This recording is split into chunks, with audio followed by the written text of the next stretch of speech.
5 rakaman kejadian aneh serata dunia. Bahagian 3. Nombor 1.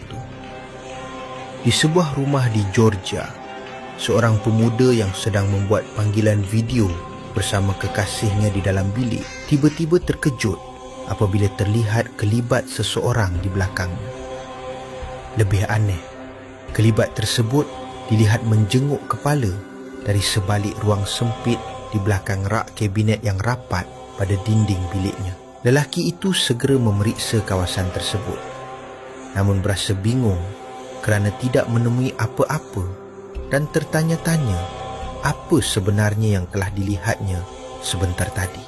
Nombor 2. Jurong, Singapura. Satu rakaman CCTV di sebuah rumah di kawasan taman perumahan memaparkan seekor anjing peliharaan sedang menyalak ke arah luar rumah. Pada mulanya, pemilik rakaman menyangka terdapat penceroboh atau individu yang tidak dikenali. Namun apabila rakaman diperhatikan dengan teliti, kelihatan satu penampakan yang sukar dijelaskan.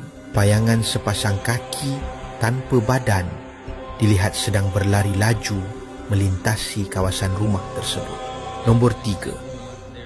Di sebuah kawasan perumahan di wilayah Hamilton, New Zealand, sekumpulan lelaki yang berada di luar rumah menyaksikan satu fenomena pelik. Di langit, kelihatan beberapa cahaya biru bergerak pantas secara bertalu-talu di sebalik awan gelap. Pergerakan cahaya tersebut seolah-olah menyerupai satu kejadian kejar-mengejar yang berlaku di udara.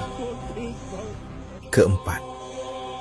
Di Gerik, Perak, seorang pemilik rumah terdengar bunyi aneh, seakan-akan siulan wanita dari atas bumbung rumahnya pada waktu malam. Beliau bertindak menyuluh dan merakam ke arah bunyi tersebut. Rakaman itu memperlihatkan satu kelibat menyeramkan.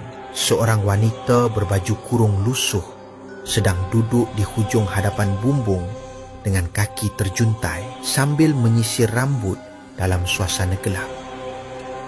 Lelaki itu segera beristighfar dan berdoa agar makhluk tersebut beredar.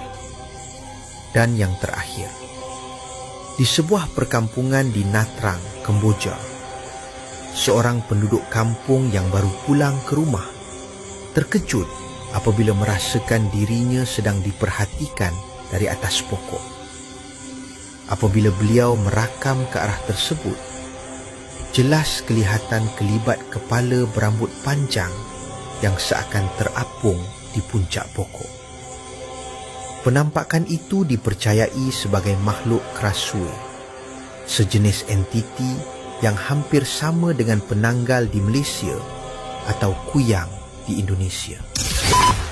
Jika sukakan kisah misteri, jom follow